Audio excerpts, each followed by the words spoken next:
Hey, Shalom, Makim. Yabashim Shabakatam. Kohalaim La, Yahweh, Bashim Yawashah, Bashim Arachakodash, Wa Mashna, Kabadim Zakwayim Nawashoy Sha'ala, Wa Shalom, Wa Chasa Lahabachaya Shalom. Alright, so in the Hebrew, all praise to the Most High Yabashim Yawashah. Yahweh, which means he is or he exists.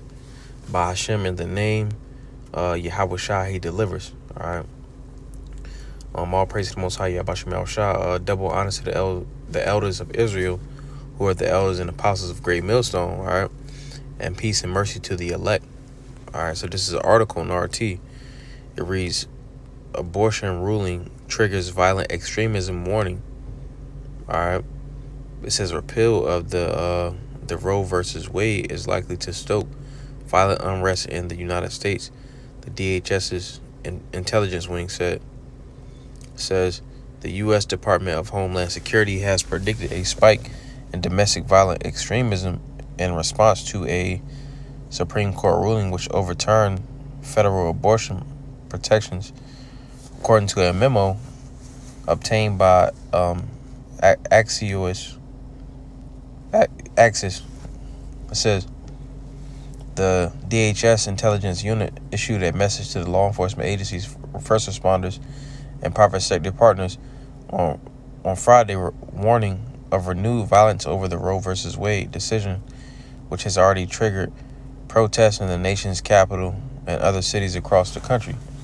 And you see, this is Esau using his propaganda on the left-hand side, just putting out them spells, by he know people gonna react off of these small these different events, you see.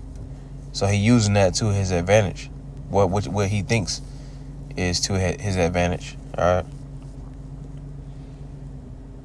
which this is wrong as well. Just in the topic of abortion, it's wrong. The scriptures go against that.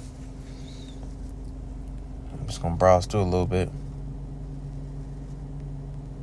It says Supreme Court justices and other government officials are those most at risk, the memo added, pointing to acts of violence by a pro-abortion group, Jane's Revenge, as well as an alleged plot to assassinate Justice Brett Kavanaugh, who voted to overturn the landmark abortion case on Thursday.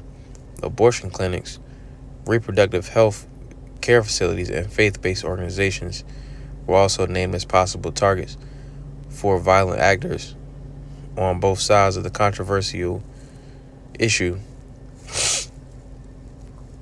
It says the DHS noted that arson attacks had been carried out by some groups and went on to cite at least 11 incidents of vandalism threatening violence targeting religious facilities perceived as being opposed to abortion. All right. Which that part faith-based is heavy, but no. Violent actors, which I'm not sure if this is how they get the crisis actors, but nevertheless, Esau in these times, Esau is going to be using that. And an article also going into this said that it was an unnamed extreme group, as Esau like to put out there, which that's a blanket term for a lot of groups, which we know who he's targeting with that extreme type label or title, so-called. All right. It says at least 11 incidents of vandalism threatening violence targeting religious facilities perceived as being opposed to abortion. And these so-called Christians are, some of them are in their belief system, if you would call it that, they're against abortion, and being that they're labeling,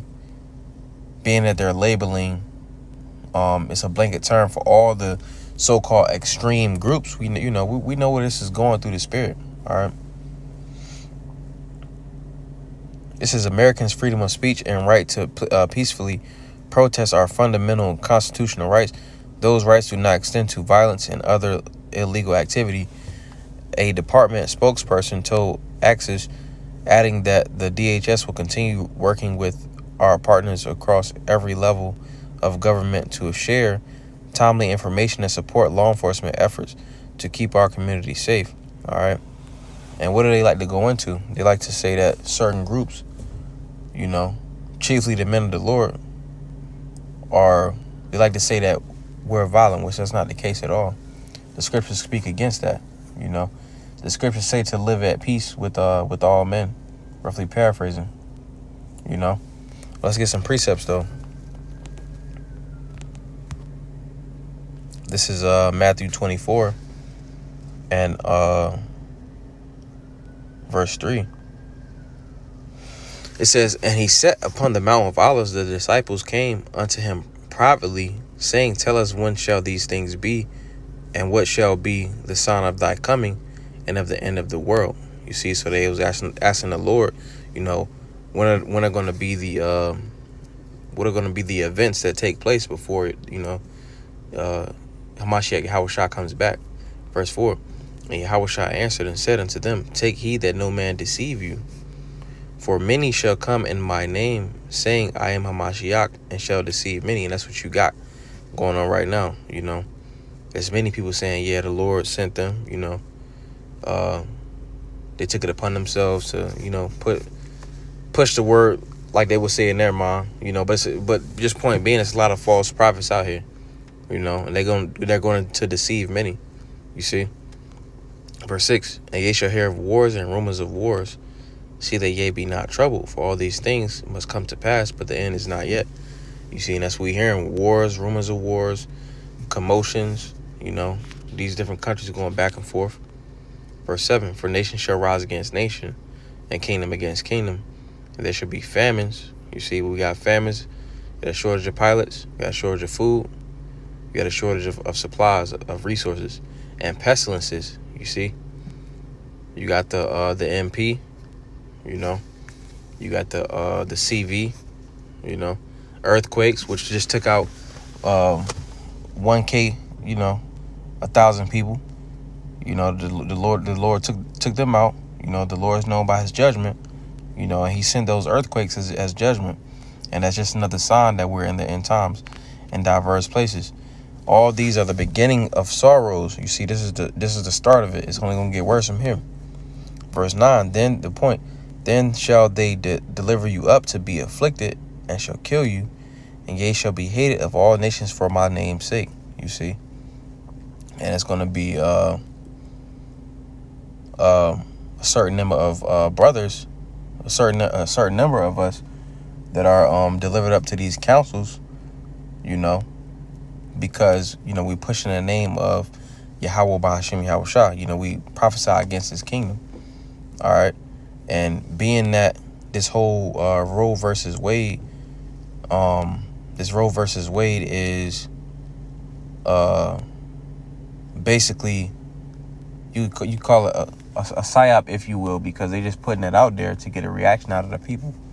But by using that blanket term, extreme group had a manifesto. How Esau do, had a manifesto, with their plans to attack certain religious facilities, which that article didn't go into, but it was another article that I seen, or that I heard. All right. Yeah, we know where this is going through the spirit. Esau wants to place the blame on the prophet, on the men of the Lord, because he wants to prolong his kingdom, but it's not going to happen. All right. And this is 2nd Ezra chapter 15 and verse 14. Salah, right here. It says, this 2nd Ezra 15 and 16. For there shall be sedition among men, and invading one another. They shall not regard their kings nor princes, and the course of their actions shall stand in their power. You see, people going to be doing what they want to do out here. It was like some type of flyer. They got flyers going out around like now, and it said the night of the rage, or the rage of the night, or something like that. But basically, it sounded like that purge type spirit where these alphabet people, you know, they can go around and do what they do because they pissed off about this whole decision, you know. But just the point being that they're going to take matters into their own hands, you know. But, you know, I brought this out at, the article was edifying. Call her Laim La Yahweh Bashim Yahweh Shah Bahashim Rakakadash. Shalom.